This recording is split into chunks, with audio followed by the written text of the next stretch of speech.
The making of a Prime Minister. मुश्किलों का अंबार है, वही तो मेरे हौसलों की मीनार है। हिंदुस्तान में दो प्रधान दो निशान नहीं चलेंगे। अगर इतनी ताकत ये पाकिस्तान के खिलाफ लगा दे तो आतंकवाद आसान हो गया।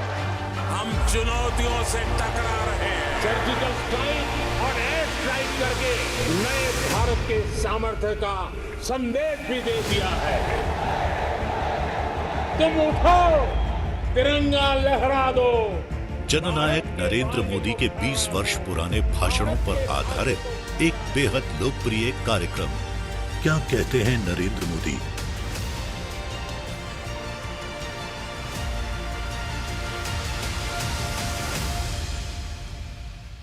नमस्कार, मैं हूं आपके साथ आयुषी शेखावत। हमारे खास प्रोग्राम क्या कहते हैं नरेंद्र मोदी में आज आपको सुनवाएंगे पीएम मोदी का वो ऐतिहासिक भाषण जो उन्होंने 24 अप्रैल 2013 को केरल में दिया था।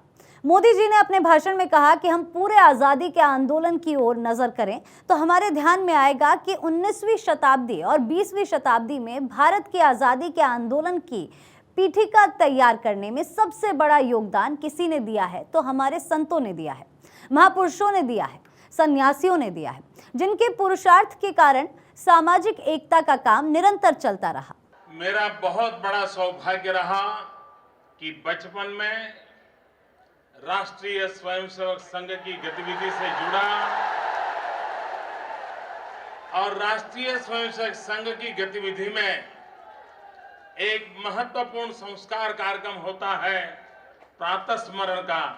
और जब हमें प्रातः स्मरण सिखाया गया था उसी समय से प्रतिदिन सुबह परम पूज्य ब्रह्मलीन नारायण गुरु स्वामी का स्मरण करने का सौभाग्य मिलता था।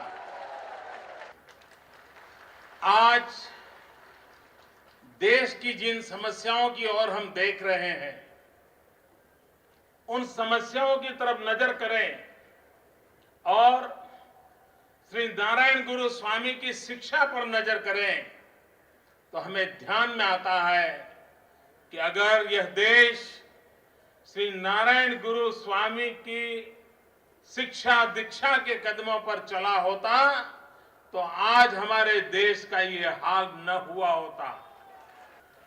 श्री नारायण गुरु स्वामी ने समाज जीवन की शक्ति बढ़ाने की मूलभूत तत्वों पर सबसे ज्यादा बल दिया था। आज समाज में किसी न किसी स्वरूप में अस्पृश्यता आज भी नजर आती है। हमारे संतों के प्रयत्नों के द्वारा समाज जीवन की छुआछूत कम होती गई, लेकिन राजनीतिक जीवन में छुआछूत और भी बढ़ती चली जा रही है। यह देश स्वामी विवेकानंद जी की 150वीं जयंती मना रहा है और जब हम स्वामी विवेकानंद जी की 150वीं जयंती मना रहे हैं तब इस बात का भी संयोग है श्री नारायण गुरु स्वामी उनके जीवन में भी इस कार्य को आगे बढ़ाने में स्वामी विवेकानंद जी का सीधा सीधा संबंध आया था। हम पूरे आजादी के आंदोलन की ओर नजर करें तो हमारे ध्यान में आएगा कि 18वीं शताब्दी का उत्तरार्ध, 19वीं शताब्दी, 20वीं शताब्दी भारत की आजादी के आंदोलन की पीठिका तैयार करने में सबसे बड़ा अगर योगदान किसी ने दिया है तो हमारे संतों ने दिया है, महापुरुषों ने दिया है, सन्यासियों ने दिया है, जिनके पुरुषार्थ के कारण एक समाज जागरण का काम, सामाजिक चेतना का काम, सामाजिक एकता का काम निरंतर चलता रहा और उसी का परिणाम हुआ कि देश के आजादी के आंदोलन के लिए एक मजबूत पीठिका का निर्माण हुआ। 1857 के स्वातंत्र संग्राम के बाद अंग्रेज ये मान करके चलते थे कब हिंदुस्तान को हजारों साल तक गुलाम बनाए रखा जा सकता है, अब हिंदुस्तान खड़ा नहीं हो सकता है। लेकिन 1857 के स्वतंत्र संग्राम के बाद पूरी 3 शताब्दी की ओर देखा जाए तो इस देश में इन महापुरुषों की एक श्रृंखला रही है और उस श्रृंखला के कारण निरंतर हिंदुस्तान का कोई एक राज्य ऐसा नहीं होगा, हिंदुस्तान का कोई समाज ऐसा नहीं होगा, हिंदुस्तान का कोई क्षेत्र ऐसा नहीं होगा कि जहां पर पिछली 3 शताब्दी के अंदर कोई न कोई ऐसे महापुरुष के जन्म न हुआ हो, जिस महापुरुष ने सामाजिक संस्कारों के लिए, समाज सुधार के लिए, सोशल रिफॉर्मर के रास्ते काम न किया हो और समाज को जोड़ने का काम न किया हो, ऐसा पिछली 3 शताब्दी में किसी भूभाग में नहीं मिलेगा। चाहे स्वामी रामदास हो, चाहे स्वामी विवेकानंद हो, चाहे स्वामी दयानंद से लेकर के स्वामी श्रद्धानंद तक की परंपरा हो, चाहे बसवेश्वर हो, चाहे चैतन्य महाप्रभु हो, चाहे नरसिंह मेहता गुजरात में हो, इस देश के अंदर ऐसी एक परंपरा रही और केरल में भी पूज्य नारायण स्वामी कहो या अयंकाली जी कहो, इन सब की परंपरा के कारण हिंदुस्तान के अंदर इस चेतना को जागरूक रखने में सफलता मिली थी। इन महापुरुषों ने त्याग और तपस्या के द्वारा देश में जागरण का काम किया, देशभक्ति जगाने का काम किया, हमारी संस्कृति, हमारा धर्म और परंपरा को जगाने का काम किया और उसके कारण भारत के आजादी के आंदोलन के लिए एक बहुत बड़ी पीठिका तैयार हुई। लोगों को लगता है कि दुनिया की अनेक परंपराएं, अनेक संस्कृतियां, अनेक समाज जीवन की परंपराएं ध्वस्त हो गई, इतिहास के किनारे जाकर के उन्होंने अपनी जगह ले ली, आज उनका कहीं नामो निशान नहीं रहा। लोग पूछते हैं क्या कारण हुआ कि हजारों साल हुए ये समाज, ये संस्कृति, ये इस देश की परंपरा ये मिटती क्यों नहीं? ये पूरे विश्व के अंदर एक सवाल उठाया जाता है और इसके कारण समाज जीवन में अगर हम बारीकाई से देखें कि हजारों साल हुए, हमारी हस्ती मिटती क्यों नहीं? मिटती इसलिए नहीं है, हजारों साल में हमारे अंदर बुराइयां नहीं आई हैं, आई है। हमारे में विकृतियां नहीं आई है, आई है। हमारे समाज में बिखराव नहीं आया है, आया है। अनेक बुराइयां आने के बावजूद भी इस समाज की ताकत ये रही है कि हिंदू समाज ने हमेशा अपने ही भीतर संतों को जन्म दिया, समाज सुधारकों को जन्म दिया, एक नई चेतना, नया शास्त्र जगत जगत बनाने के लिए जो जो लोगों ने जन्म लिया उन महापुरुषों के पीछे चलने का साहस दिखाया और अपनी ही बुराइयों पर वार करने की ताकत हमारे ही समाज में से पैदा होती थी। ऐसे महापुरुष हमारे समाज में से ही पैदा होते थे और उन समाज महापुरुषों के पैकी एक बहुत बड़ा नाम केरल की धरती पर जन्मे हुए परम पूज्य नारायण स्वामी का है। श्री नारायण गुरु जी ने उस कालखंड में शिक्षा को सर्वाधिक महत्व दिया और आज अगर केरल गर्व के साथ खड़ा है शिक्षा के क्षेत्र में, पूरे देश में केरल ने अपना एक रुतबा जमाया है। अगर उसके मूल में हम देखें तो 100-125 साल पहले ऐसे महापुरुषों ने शिक्षा के लिए अपना जीवन खपा दिया था और उसके कारण ये सबसे बड़ा मजबूत फाउंडेशन, शिक्षा का मजबूत फाउंडेशन आज केरल की धरती पर नजर आता है। विश्व के कई समाज ऐसे हैं कि जो 20वीं शताब्दी तक नारी को बराबर का दर्जा देने के लिए तैयार नहीं थे। विश्व के प्रगतिशील माने जाने वाले देश भी लोकतंत्र में विश्वास रखने के बावजूद भी महिला को मताधिकार देने के लिए सदियों तक तैयार नहीं थे। उस युग में भी हिंदुस्तान में ऐसे संत महात्माओं की परंपरा पैदा हुई जिन्होंने नारी कल्याण के लिए, नारी उद्धार के लिए, नारी शिक्षा के लिए, नारी समानता के लिए अपने आप को खपा दिया था और समाज के अंदर परिवर्तन लाने का प्रयास किया था। समाज के दलित, पीड़ित, शोषित, उपेक्षित, वंचित ऐसे समाज की भलाई के लिए अनेक प्रकार के समाज सुधार के काम सदियों से चलते आए हैं। लेकिन जिन समाज सुधार के कामों में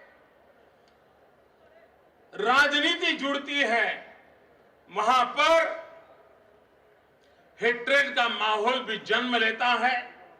एक का सुधार करने के लिए, एक को अधिकार देने के लिए दूसरे को नीचे दिखाना, दूसरे को हेट करना, दूसरे को दूर करना, दूसरे के खिलाफ बगावत का माहौल बनाना, ये एक परंपरा रहती है। लेकिन जब समाज सुधार के अंदर अध्यात्म जुड़ता है, तब सुधार भी हो, समाज टूटे भी नहीं।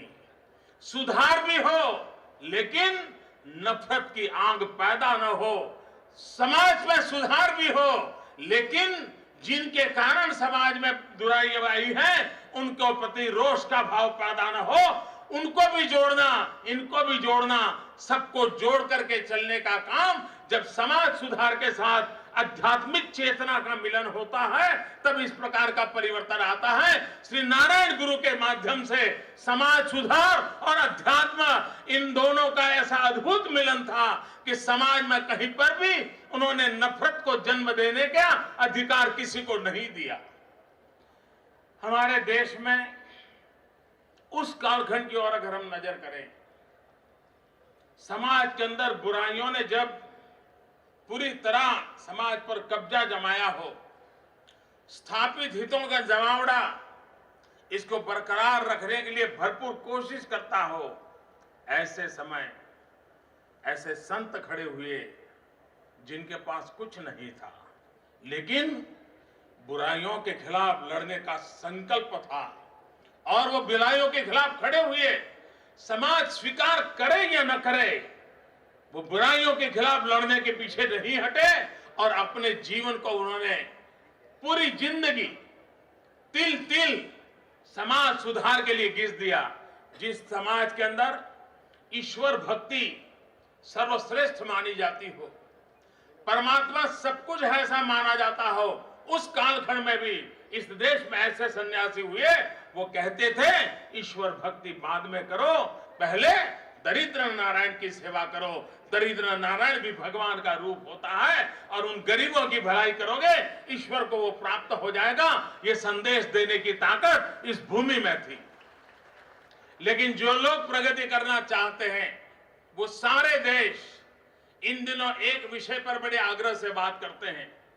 अभी अभी अमेरिका में चुनाव समाप्त हुए, श्रीमान ओबामा ने दोबारा अपना प्रेसिडेंटशिप को धारण किया, और दोबारा प्रेसिडेंट बनने के बाद उन्होंने जो पहला भाषण किया, उस पहले भाषण में उन्होंने एक बात पर बल दिया, और वो कहा कि स्किल डेवलपमेंट, हुनर सिखाओ लोगों को। जब तक हम व्यक्ति के हाथ में हुनर नहीं देते, जब तक उसको रोजगार की संभावनाएं नहीं देते, वो दुनिया में कुछ कर नहीं सकता। ये अमेरिका के समृद्ध देश की अर्थनीति के बीच भी स्किल डेवलपमेंट की बात होती है। हिंदुस्तान के अंदर डॉक्टर मनमोहन सिंह कांग्रेस की सरकार भी स्किल डेवलपमेंट की बात करती है, और मुझे गर्व से कहना है कि अभी 21 अप्रैल को भारत के प्रधानमंत्री ने स्किल डेवलपमेंट के क्षेत्र में सर्वश्रेष्ठ कार्य करने के लिए गुजरात सरकार को विशेष रूप से सम्मानित किया। गुजरात इस देश में पहला राज्य है जिसने अलग स्किल यूनिवर्सिटी बनाने का निर्णय किया है, और दुनिया का सबसे समृद्ध देश वो भी स्किल डेवलपमेंट की बात करता है। दुनिया की सबसे बड़ा लोकतंत्र देश वह भी स्किल डेवलपमेंट की बात करता है। दुनिया भर के अंदर स्किल डेवलपमेंट की चर्चा हो रही है, लेकिन मजा देखिए, 100 साल पहले केरल की धरती पर एक नारायण गुरु का जन्म हुआ, जिन्होंने 100 साल पहले स्किल डेवलपमेंट पर बल देने के लिए बात की तरह नहीं प्रयास किए थे। The making of a prime minister. मुश्किलों का अंबार है, वही तो मेरे हौसलों की मीनार है। हिंदुस्तान में 2 प्रधान 2 निशान नहीं चलेंगे। अगर इतनी ताकत ये पाकिस्तान के खिलाफ लगा दे तो आतंकवाद आसमान हो गया। हम चुनौतियों से टकरा रहे हैं। सर्जिकल स्ट्राइक और एयर स्ट्राइक करके नए भारत के सामर्थ्य का संदेश भी दे दिया है। तुम उठो, तिरंगा लहरा दो। जननायक नरेंद्र मोदी के 20 वर्ष पुराने भाषणों पर आधारित एक बेहद लोकप्रिय कार्यक्रम क्या कहते हैं नरेंद्र मोदी।